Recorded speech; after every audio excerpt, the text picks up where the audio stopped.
Apakah agama harus diadu domba? Kenapa sih konten yang ngadu domba agama malah lebih bikin orang penasaran dibanding yang ngajak rukun? Emang drama perbedaan lebih nendang daripada pesan damai yang adem? Kok bisa ya? Konten yang manas-manasin agama lebih cepat viral? Apa karena orang lebih suka debat panas daripada ngobrol santai penuh makna? Jangan-jangan emosi lebih gampang dijual daripada kedamaian? Kenapa konten provokatif kelihatan lebih hidup dibanding konten persatuan yang kalem? Atau algoritma emang lebih sayang sama yang bikin ribut daripada yang bikin damai? Jadi sebenarnya, kita yang bikin konten itu naik, atau emang selera kita udah kebentuk buat lebih nikmatin perpecahan? Kalau dibedah pakai kacamata Friedrich Nietzsche, manusia itu punya dorongan dasar buat nunjukin kekuatan yang sering disebut will to power. Konten yang adu domba agama tuh kayak panggung buat ego tampil, buat ngerasa gue paling bener. Drama perbedaan jadi lebih nendang karena ada benturan nilai, ada tensi, ada rasa menang kalah yang bikin orang ke-trigger. Sementara pesan damai sering kelihatan datar karena nggak ngasih sensasi adu dominasi itu.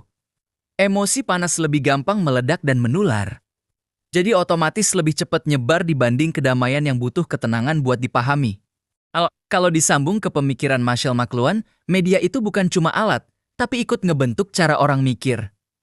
Algoritma platform emang cenderung dorong konten yang bikin interaksi tinggi.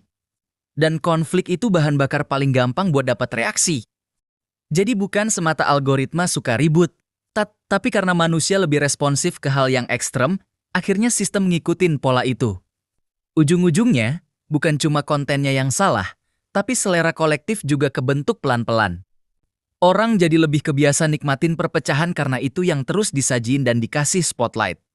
Dari situ kelihatan jelas kalau fenomena ini bukan cuma soal konten, tapi soal manusia dan sistem yang saling nguatin.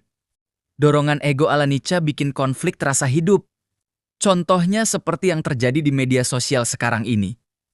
Kreator bikin video yang ngebandingin cara ibadah dua agama dengan nada nyindir dan nyulut emosi. Penonton langsung kebagi jadi dua kubu, saling serang di komentar sare kemana-mana buat bela keyakinannya.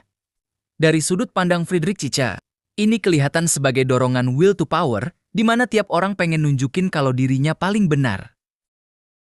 Sementara kalau pakai Marshall McLuhan, platform bakal ngedorong video itu naik karena interaksinya tinggi banget, walaupun isinya bikin panas.